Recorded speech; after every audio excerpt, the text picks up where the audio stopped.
우리 계속 에베소서 말씀 보고 있는데요. 에베소서 1장 23절 말씀 다시 기억해 보면 교회는 만물 안에서 만물을 충만케 하시는 이의 충만함이다 라고 교회에 대한 짧은 정의를 내렸습니다. 그리고 2장 1절에서 10절까지는 교회를 구성하고 있는 이방인 그리스도인들과 유대인 그리스도인들이 어떻게 구원받았는지를 설명해 주고 있는데요.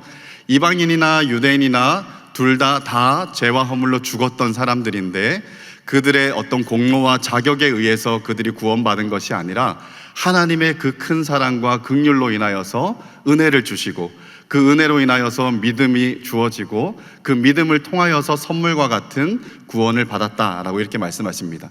이거는 유대인과 이방인 누구를 막론하고 동일하게 적용되는 하나님의 구원의 공식이라고 말할 수가 있는 거죠.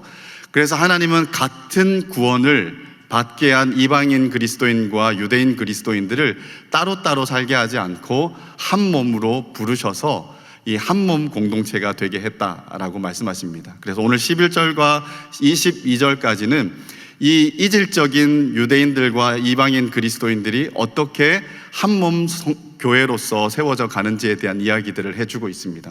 그리고 3장으로 넘어가면 3장에서는 이 이질적인 이 이방인과 그리스도인 교회, 하나된 교회를 통하여서 하나님이 각종 지혜와 하나님의 뜻들을 원수들 앞에서도 그리고 세상 가운데 하나님의 뜻이 무엇인지 그것을 펼쳐내는 일들을 하는, 이 교회를 도구로 삼아서 하나님의 경륜을 펼쳐내는 그 일들을 우리에게 얘기해 주고 있습니다. 이렇게 이제 교회에 대한 주제들이 점진적으로 진행되는 것을 볼 수 있습니다.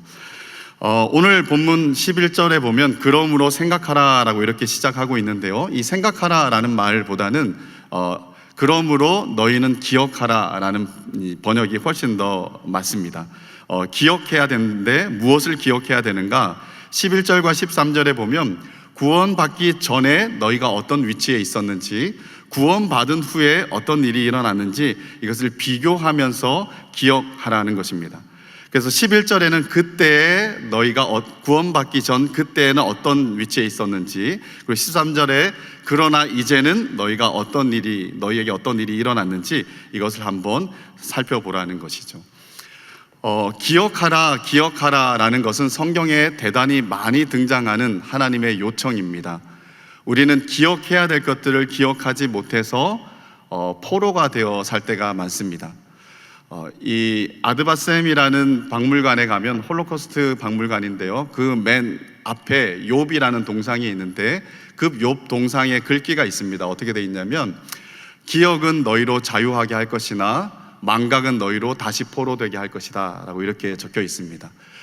기억, 우리에게 어떤 일이 일어났고 우리의 정체성이 무엇이고 우리가 믿는 하나님이 누구이고 하나님이 우리에게 주신 은혜가 무엇인지 기억하는 자에게는 하나님의 자유하게 하심이 있겠지만, 이 모든 것을 잊어버리는 자들에게는 포로되어 끌려가는 일들이 계속해서 반복적으로 일어날 수밖에 없다라고 말씀하는 거죠. 구약 성경도 우리에게 계속해서 기억하라라는 것들을 참으로 많이 얘기합니다. 홍해와 요단을 건넌 후에 하나님께서 이 구원을 기억하기 위해서 돌담을 쌓게 해 주셨습니다. 그리고 그 돌담을 볼 때마다 하나님이 홍해에서 어떻게 건지셨는지, 요단을 어떻게 건너게 하셨는지를 기억하도록 만드셨던 거죠. 또 매 6월절이 올 때마다 어린 양을 메어서 6월절의 시간들을 기다리면서 이 양을 보면서 아이들에게 실물 교육하라라고 가르치셨습니다. 하나님이 출애굽할 당시에 우리를 어떻게 구원하셨는지를 계속해서 교육하면서 자녀들에게도 그것을 알려줄 뿐만 아니라 자신들도 끊임없이 기억하게 하시는 장치를 만들어 주신 거죠. 그리고 선지자들도 끊임없이 이스라엘 백성들에게 하나님 과거의 은혜를 기억하면서 돌아올 것들을 끊임없이 얘기를 해주고 있는 것입니다. 그래서 구약 성경은 기억하라라는 메시지가 상당히 많이 나오는 것을 우리가 볼 수가 있는 거죠. 그래서 기억하는 것은 이토록 중요하기 때문에 하나님께서 그들에게 요청하는 것입니다. 오늘 우리의 삶 속에서도 대단히 중요한 일이죠. 우리가 간혹 현실을 살아가다 보면 하나님께서 나에게 필요한 그것을 해주지 않기 때문에 마음에 불평이 생기고 어떤 낙심과 낭망이 생기고 하나님과의 거리감과 괴리가 생길 때가 되게 많아요. 그런데 우리가 이전에 하나님께서 우리의 삶 가운데 베풀어 주신 구원의 은혜와 세밀하게 우리를 선대해 주신 은혜들 하나하나를 다 기억하면 우리가 참으로 감사할 것들이 넘치는 것을 볼 수가 있습니다. 그러면서 과거의 일과 현재 일이 어떻게 연결되냐면, 과거에 이렇게 역사하셨던 하나님이 지금 당장은 내가 이해되지 않게 이 일들이 진행되지만, 근데 변함없는 동일하신 하나님께서 이전에 나를 선대해 주셨던 것처럼 또한 나를 선대하시고 구원하실 것들에 대한 일관성 있는 믿음이 우리에게 생겨나게 되는 거죠. 그래서 과거를 기억하는 것은 되게 중요합니다. 그래서 우리가 기억하는 게 잘 안 된다면 기억의 장치를 만드는 게 필요해요. 기념비를 쌓는 거죠. 기념비를 쌓는 건데, 하나님께서 우리에게 주신 은혜가 있다면 그 은혜를 기억하면서 이것을 잊지 않도록 만드는 어떤 우리만의 장치를 만드는 것이 대단히 필요할 줄 압니다. 저희 이제 첫째 아들 이름이 유승이라고 했잖아요. 이 유승이는 어쩌면 8년의 우리 이민, 이제 미국에서의 우리 결혼하고 나서의 생활에 하나님의 어떤 은혜 이정표 같은 아이라고 생각이 들어요. 근데 아이가 태어나기도 전 4년 전인가 아내가 우리에게 아이가 생기면 이름은 넉넉히 이기느니라 라고 하겠다라고 이렇게 얘기를 했습니다. 제가 지난번에도 얘기했지만 무슨 인디언 이름 같잖아요. 넉넉히 이기느니라, 주먹 잡고 일어서 뭐 늑대와 함께 춤을 이렇잖아요.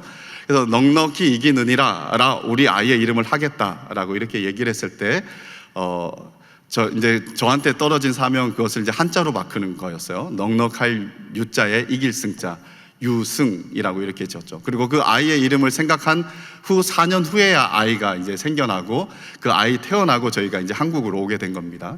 그래서 8년의 시간들을 보냈더니 이민교회, 제가 있었던 교회 권사님, 집사님들은 가는 게 조금 못마땅하셨어요. 왜 굳이 한국으로 가느냐라고 못마땅하시면서 나중에는 이렇게 이제 우스갯소리로 비난하셨습니다. 원종 출산하고 간다고. 그래서 8년 만에 아이를 데리고 이제 오게 됐습니다. 근데 8년의 시간들의 우여곡절이 참 많았거든요. 참 많은 우여곡절 속에서 하나님께서 넉넉하게 이기게 하셨던 그게 아이 자체라기보다는 어떻게 보면 우리의 아이가 생기기도 전에 염원을 담아서 이렇게 만든 이름이니까 우리의 신앙 고백과 같은 이름이었다라는 생각이 들어요.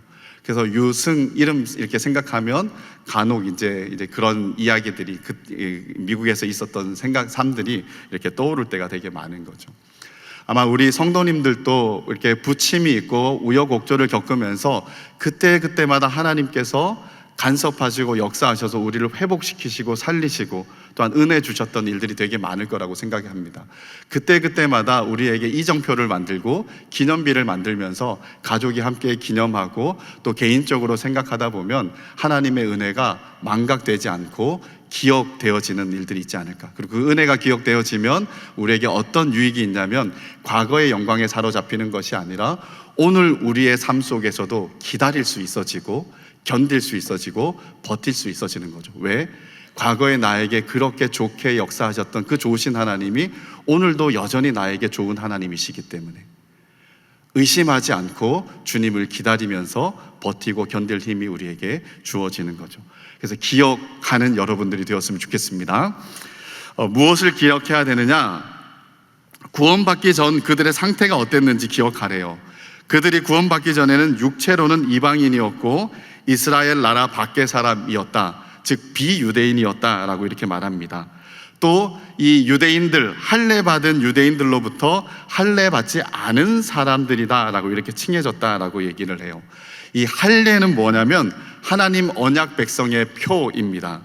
우리 창세기 15장에 보면 아브라함과 이 하나님이 언약을 맺는 장면이 나와요. 횃불 언약이라고도 얘기를 하는데요. 하나님께서 아브라함하고 언약을 맺기 위해서 각종 짐승들을 쪼개어 반을 가르고 그 펼쳐놓은 후에 그 사이길에 그 피들을 뿌려 놓으라고 얘기를 하셨어요. 그리고 이 아브라함은 하나님을 기다리다가 잠시 졸게 되었던 거죠. 그때 하나님께서 나타나셔서 횃불의 모양으로 나타나셔서 그 쪼개진 고기 사이의 핏길을 지나가셨습니다. 지나가시고 아브라함에게는 지나지 못하게 하셨던 거죠. 고대 근동에서 강국과 약국이 언약을 맺을 때 강국의 왕과 이 약국의 왕들이 어떤 조문을 만들어요. 나는 너의 형의 나라로서 너의 안전을 지켜주겠다. 그리고 이 약국은 나는 동생의 나라로서 형의 나라에게 조공을 바치고 내가 할 충성들을 다하겠다라는 구체적인 조문을 만듭니다.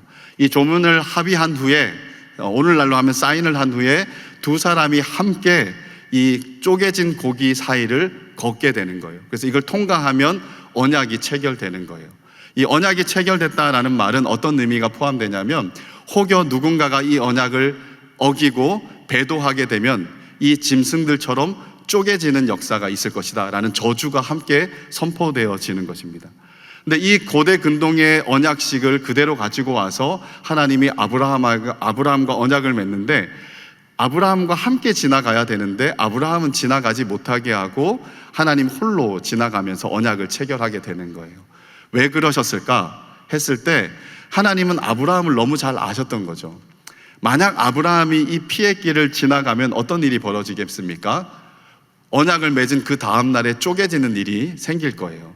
그리고 수십 번, 수백 번, 수천 번 언약을 어김으로 말미암아 쪼개지고 또 쪼개지고 또 쪼개져야 되는 상황들을 맞닥뜨릴 수밖에 없는 죄인이고 연약한 존재가 이 아브라함이라는 것을 하나님께서 아셨던 거죠. 그래서 아브라함은 지나가지 못하게 합니다.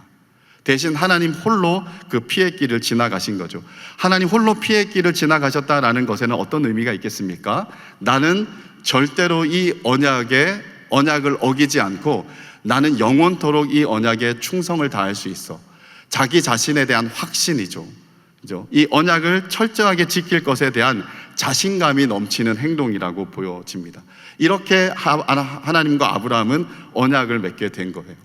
그리고 언약을 맺게 된 후에 17장에 가면 하나님이 이 언약 백성에게 할례를 요청하게 됩니다. 이 할례는 생식기의 포피를 잘라내는 것으로서 하나님의 대대로 이어지는 이 생명의 언약과 관계된 사람이다라는 표라고 볼 수가 있어요. 그래서 이 이스라엘 백성들은 태어난 지 8일 만에 할례를 행함으로 인하여서 평생토록 그 할례의 표를 보면서 내가 하나님과 언약 맺은 백성, 하나님의 언약의 백성이라는 것들을 기억하며 살 수 있는 장치가 바로 이 할례였다라고 이렇게 볼 수가 있는 거죠. 그래서 이 할례를 가진 것은 이 사람들에게 어떤 특권이 되어버렸어요. 할례 자체가 이 하나님의 언약 백성으로 만드는 것이 아닌데, 이 사람들은 할례를 소유한 것만으로도 우리는 하나님의 언약 백성이라고 생각을 한 거죠. 그죠? 그러면서 할례 없는 자들을 무할례당이라고 이제 비난하고 비판하면서, 저 무할례당은 역할이 뭐냐면 나중에 죽은 후에 영원히 불타는 지옥불을 불태우는 장작더미에 불과하다라고 그들을 평가절하고 혐오하면서 그들을 칭하기도 했다라는 거예요. 그래서 이 할례 받은 사람들을 통하여서 이 이방인 그리스도인들은 이전에 어떤 칭함을 받았냐면, 너희들은 무할례당이야, 약속이 없는 자야, 생명이 없는 자야, 하나님도 없는 자야, 그리스도도 없는 자야 라고 이렇게 소망도 없고 절망밖에 없는 사람들이었다라고 일컬어지던 사람이 이방인 그리스도인들의 옛날의 형편이었다라고 얘기를 하는 겁니다. 그런데 이들에게 어떤 일이 일어났습니까? 13절에 보면 그러나라는 말이 생략되어 있는데요, 원문에는 있습니다. 그러나 이제는 그리스도 예수 안에서 그리스도의 피로 말미암아 가까워지게 되었다라고 이렇게 이야기를 합니다. 자, 어디서부터 어디로 가까워졌는지 본문은 구체적으로 얘기를 하지 않고 있어요. 문맥상 두 가지 생각을 해볼 수 있습니다. 하나님께 멀리 있었고 약속의 외인이었고 이 생명의 언약과는 전혀 관계가 없는 사람들이었는데, 이제 생명의 언약에 가까워졌고 하나님께 가까워진 사람이다 라고 이렇게 말할 수 있는 거죠. 그래서 이방인 그리스도인들은 원래 하나님과 상관이 없는 사람들이었지만 예수 그리스도로 말미암아 하나님께 가까이 오게 된 사람들이다 라고 얘기를 하는 거예요. 두 번째는 유대인들, 즉 무할례당이라고 칭하는 할례당인 유대인들과 멀리 있었지만, 그런데 이제 약속의 유대인들에게 가까워진 이방인들이다 라고 이렇게 이야기를 할 수 있습니다. 그래서 뭔가 이 본문은 출처를 정확하게 얘기를 하지 않지만 가까워졌는데 어디로 가까워졌는가, 두 개에 가까워진 이 대상을 얘기를 하는 거예요. 하나님께로 가까워졌고 더불어서 옛날 원수 같던 이 유대인 그리스도인들에게 또한 가까워졌다라는 이야기를 하고 있는 거죠. 그리고 14절부터는 두 번째 내용에 초점을 맞춰서 어떻게 하나님께 가까워진 자들이 이 서로 가까워져서 한 몸 공동체를 이루고 있는지에 대한 이야기를 우리에게 더 구체적으로 하는 것을 볼 수가 있습니다. 그런데 이렇게 멀리 있던 이방인들이 어떻게 하나님에게로, 약속의 자손에게로 가까워지게 되었는가? 본문에 보면 예수 안에서 이런 일이 일어났다라고 말해요. 이 모든 일은 반드시 예수 안에서만 일어나는 일이다. 그리고 어떤 방식으로? 그리스도 예수의 피, 그리스도의 희생, 그리스도의 십자가로 이런 일이 일어났다라고 이렇게 이야기를 하는 거죠. 그리스도의 십자가를 많은 성경에서는 예수를 화목제물로 이렇게 표현할 때가 있습니다. 이 화목제물은 어떤 원수 같은 관계들이 이 관계를 회복하기 위해서 하나님 앞에 화목제물을 가지고 와서 제사를 드려요. 그래서 하나님과의 화목을 의미하면서 동시에 원수 같은 사람들 간의 화목도 같이 얘기를 하는 거죠. 그래서 종적인 화목과 횡적인 화목을 함께 이야기를 하는 것이 화목제입니다. 즉 예수 그리스도께서 화목제물로 십자가에서 희생하셔서 어떤 관계를 회복시키기를 원하셨냐면 종적으로 하나님과 사람들의 관계를 회복시킬 뿐만 아니라 횡적으로 사람과 사람 간의 관계를 화목케 하시는 일들을 하셨다라는 거죠. 그래서 이 십자가는 하나님께로 가까워지게 하는 하나님의 수단이었고, 동시에 사람들이 사람들과 가까워지게 하는 하나님의 수단이었다, 화목제물이었다라고 이렇게 말하는 거죠. 그래서 14절부터는 이 가까워졌다라는 의미를 더 구체적으로 진술하는 것을 볼 수 있습니다. 14절에 보면 그분은 우리의 화평이시다라고 얘기를 해요. 이 화평이라는 말은 많이 들어본 단어인데요, 에이레네라는 단어입니다. 이 에이레네, 구약에서는 샬롬인데요, 이 에이레네는 평안으로 많이 번역되어 있는데, 사실은 평안하면 우리에게 어떤 느낌이 드냐면 내 개인적인 어떤 감정 상태를 의미하는 것처럼 우리가 약간의 왜곡되게 받아들일 수가 있습니다. 그런데 이 에이레네는 평안이라는 단어로 많이 번역됐지만 오히려 화평, 평화라고 번역되는 것이 훨씬 더 그 단어 뜻에 맞는 번역이다라고 볼 수 있어요. 이 에이레네라는 말은 싸움이 그쳤다라는 거예요. 쌍방 간의 원수 같던 관계 속에서 이들이 싸움이 그쳤다라는 것을 의미합니다. 싸움이 그치고 찾아오는 게 뭡니까? 평안이잖아요. 그죠? 그래서 화평의 결과가 평안이라고 이렇게 볼 수가 있는 것이죠. 어떻게 예수님께서 싸움을 그치게 했는가? 자기 육체로 원수된 것을 소멸하셨다라고 얘기를 해요. 그리고 이 원수된 것을 곧 중간에 막힌 담이라고 이렇게 표현을 하고 있는데요, 이 원수된 것, 곧 중간에 막힌 담을 십자가에서 자기 육체를 희생함으로 말미암아 소멸하셨다라고 얘기를 하는 겁니다. 즉 유대인과 이 이방인들이 서로 원수같이 서로 증오하고 시기하고 질투하고 미워하는 이런 관계였었는데, 이 막힌 담, 이 증오심들을 예수께서 십자가에서 다 허물어 버리시고 소멸시키시고 이 둘을 이제 하나로 불러서 한 건물, 한 몸 된 공동체로 주님께서 만들어 주셨다라고 이렇게 이야기를 하고 있는 것이죠. 이 둘을 하나로 만드신 이유가 뭔가라고 했을 때 15절에 보면 한 세 사람을 지어서 화평하게 하시려고 한 세 사람을 지었다라고 이렇게 말해요. 예수님께서 십자가에서 희생하신 이유가 뭐냐면 구원받은 유대인들, 구원받은 이방인들을 더 이상 원수가 아니라 한 세 사람, 이질적인 둘이 아니라 하나의 세 사람으로 만들어서 싸움이 아닌 화평, 평안의 관계로 만드시기 위하여서, 실질적인 평화가 누려지는 관계로 만드시기 위하여서 이 십자가로 그 막힌 담을 소멸하셨다라고 이렇게 이야기를 합니다. 그리고 이렇게 하나가 되게 하신 후에는 어떤 것을 의도하셨냐면 18절에 보면요, 이 둘을 한 성령 안에서 함께 아버지께 나아가게 하시려고 그렇게 하셨다라고 이렇게 이야기를 하고 있어요. 그래서 하나님께서 싸우던 이 둘을 싸움을 그치고 하나로 만드셨어요. 그리고 하나로 만드신 후에 원수였던 하나님께 함께 나아가서 하나님 안에서 한 몸 된 공동체와 하나님을 아버지로 하는 이 거룩한 이 우주적인 교회를 이루게 하는 것이 하나님의 원대한 그림이고 구원의 계획이었다라고 얘기를 하는 거죠. 우리 1장 8절과 10절의 말씀을 한번 다시 기억해 보십시오. 예수 그리스도 안에서 하나님이 구원하시는 최종 그림이 무엇이었습니까? 통일하게 하시는 거였어요. 이 통일은 하나 되게 하는 것이죠. 그죠? 우주적 교회, 하나된 교회가 하나님이 그리는 최종 구원의 그림이다라고 이렇게 말할 수가 있는 거예요. 그런데 이 우주적 그림을 이루어 가기 위해서 하나님께서 어떤 방식을 치냐면 이 통일되어 있지 않은 이 지구 땅에, 이 온 땅에, 이 세상에 하나님께서 통일된 실체를 하나 주셨어요. 그 통일된 실체가 뭐냐면 바로 교회입니다. 그래서 교회는 굳이 말하자면 만물 통일을 이루시는 하나님의 첫 현장이 교회라고 말할 수 있어요. 그래서 이 교회를 점점 확대시켜서 나중에는 이 교회가 곧 우주가 되는 우주적 교회를 이루는 것이 하나님의 계획이라고 말할 수가 있는 것이죠. 그래서 이 세상은 통일되어 있지 않지만 하나님께서 마지막에는 완전한 통일을 이루실 거예요. 이 통일을 이루시기 위해서 하나님께서 포석을 주셨는데 그 포석이 뭐냐면 만물 통일의 첫 현장인 교회라는 포석을 주셨다라는 거예요. 그래서 교회는 뭐냐? 유대인과 이방인 원래 원수 같았던 이 관계가 같은 구원을 받고 같은 부르심을 받아서 한 몸 된 공동체로 함께 화평하게 지어 한 건물처럼 지어져 가서 하나님 앞에 나아가게 만드는 그 우주적 통일의 첫 현장이 바로 교회라는 거죠. 우리는 이 우주적 그림에 바로 이렇게 반론할 수 있어요.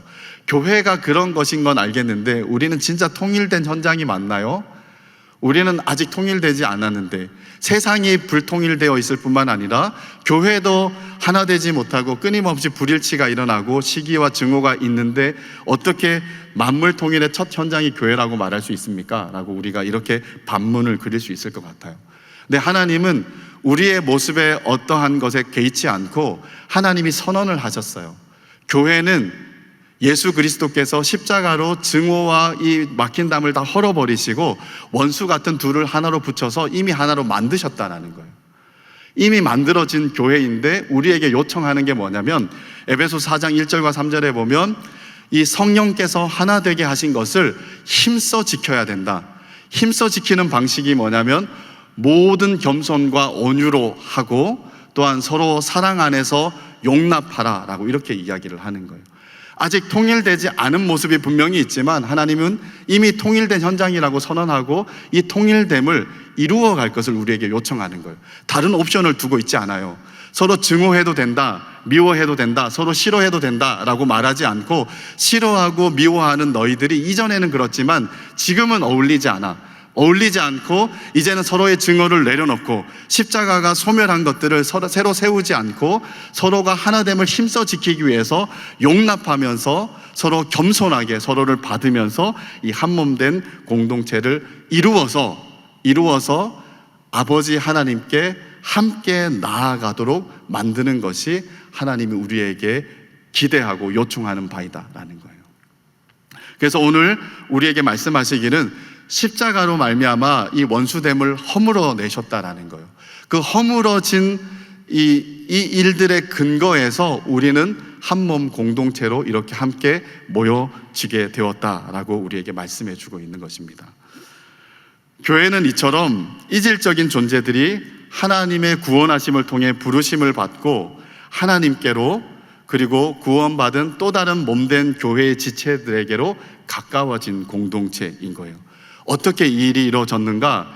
예수 그리스도의 피값으로 이렇게 된 거예요. 상상할 수 없는 하나님의 갑지불로 말미암아서 이 일이 이루어진 것입니다. 이유는 무엇입니까?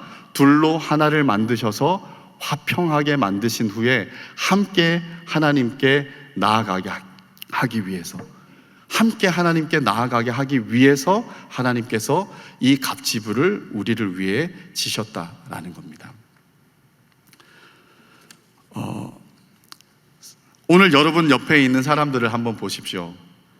상관없고 멀리 있었던 사람들인데 오늘 우리가 얼굴 마주하며 함께 예배드리는 예배 공동체, 한몸 공동체가 되었다라는 거예요. 이건 대단히 신기한 일이지 않습니까?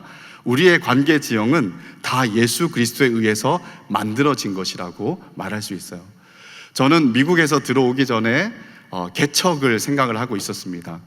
한국 들어올 기회가 있으면 얼마든지 들어갈 마음이 있었지만 저한테는 이렇게 자연스럽게 길이 열리지 않았었기 때문에 미국에서 개척해야 되겠다라는 생각들을 가지고 있었어요. 그래서 세 군데 중에 한 군데를 이제 잡아서 개척해야지라고 생각을 하고 있었는데 2018년 7월에 사임을 하고 9월에 개척할 생각이었거든요.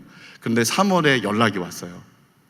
화 목사님이 불러주셔갖고 남서울교회로 오게 됐어요. 그래서 뒤도 돌아보지 않고 5월 말에 사임하고 이렇게 한 달 로드 트립을 6개월 된 아이를 데리고 동부에서 서부까지 하루에 12시간씩 운전하면서 이렇게 와서 즐거운 마음으로 한국으로 오게 된 거예요. 만약에 제가 거기에서 개척을 했다 그러면 오늘 이 자리에 있는 여러분들을 보지 못했을 거예요. 그죠? 근데 하나님께서 무슨 뜻이 있는지 모르겠지만 저를 거기에서 뽑아서 여기다 옮겨주셨고 8년이라는 시간 동안 여기에서 함께 사역을 하게 하셨습니다. 충성스럽게 했냐는 다른 문제고요. 충성스럽게 했냐는 다른 문제인데 어쨌든 하나님의 뜻은 그랬었다 라고 이렇게 얘기할 수 있는 거죠. 이런 우리의 모든 관계 지형은 다 예수 그리스도의 십자가에서 원수됨을 소멸한 결과로 이루어진 관계 지형이다라는 거예요. 우리 나은아 권사님하고 정영애 집사님이 어떻게 이 자리에서 만날 수 있었을까요? 그래서 둘이 같이 앉아서 예배를 드릴 수 있었을까요? 다 예수 그리스도의 관계 만드심 때문에 이루어진 일이라는 거예요. 한번 이렇게 쑥 주위를 한번 둘러보실래요? 나랑 친한 사람도 있고 친하지 않은 사람도 있죠. 감정이 불편한 사람도 있죠. 그죠? 그런데 하나님께서 감정이 불편하든 불편하지 않든 우리가 원수든 원수가 아니든 하나님의 진짜 의도는 뭐냐면 이전에는 원수였을지는 몰라도 원수됨을 십자가로 다 소멸하시고 이제는 내가 너희를 하나 되게 만들고 싶어. 하나로 화평함을 이루어서 한 몸을 만들어 나에게 함께 나오게 하기를 원해 라는 것이 하나님의 본질적인 의도라는 거예요. 그죠? 그래서 하나님께서 우리를 모이게 하신 이유와 의미들을 우리가 살려서 충성스럽게 그 뜻을 수행하지 않으면 교회됨이 잘 이루어지지 않습니다. 교회가 안 이루어지면 교회에 주신 영광과 복됨도 우리에게 누려지지 않는 거죠. 우리가 힘들지만 교회됨을 더욱더 열심히 이루어가면 이루어갈수록 그 하나 되게 하신 일에 두신 하나님의 영광과 복이 우리에게 누려질 것이고 그 길을 마다하면 우리는 끊임없이 시기, 질투, 증오하면서 옛날 우리의 형편에서 누렸던 그 아프고 쓴 것들만 우리의 삶에 차고 넘칠 거예요. 그런데 이것들을 극복하면 우리에겐 새로운 세계가 열리는 일들을 경험하게 될 것입니다. 그래서 우리는 물어봐야 돼요. 하나님 왜 우리를 모이게 하셨죠? 왜 우리를 모여서 교회됨, 원수됨을 소멸하시고 하나 된 교회를 이루게 하셨을까요? 라고 질문을 했을 때 크게 두 가지를 한번 생각해 볼 수 있었습니다. 첫 번째는 서로 더욱 깊어지고 성숙하게 만드시기 위해서 우리를 모으셨다라는 거예요. 또 하나는 때가 되면 영원한 천국의 삶을 살아가게 될 텐데 그 천국의 삶을 훈련하고 경험하고 쌓아가도록 이 땅에서 훈련하도록 만든 데가 교회라고 이렇게 말할 수가 있을 것 같아요.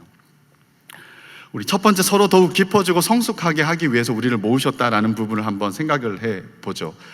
우리는 구주 예수님을 통해 구원받은 사람입니다. 하지만 여전히 죄성이 있고 자기 중심성을 가진 죄인입니다. 그래서 땅에 있는 지체를 죽여야 되고 이 죄의 몸을 죽이면서 예수가 우리 안에서 살아나도록 예수의 성품이 우리 안에서 살아나도록 하는 것이 우리가 사는 목표이자 우리의 지향점입니다. 그런데 혼자 있으면 이게 잘 안 이루어져요. 혼자 있으면 우리는 자꾸 착각을 해요. 내가 그런 사람에 해당되는 걸로 착각을 해요. 그런데 우리가 사람들이 함께 모이면 아닌 것이 드러나게 돼요. 우리의 부정적인 죄성들이 드러나게 되는 거죠. 대표적인 게 결혼입니다. 그죠? 결혼하시고 이런 생각 한번 해보셨을 거예요.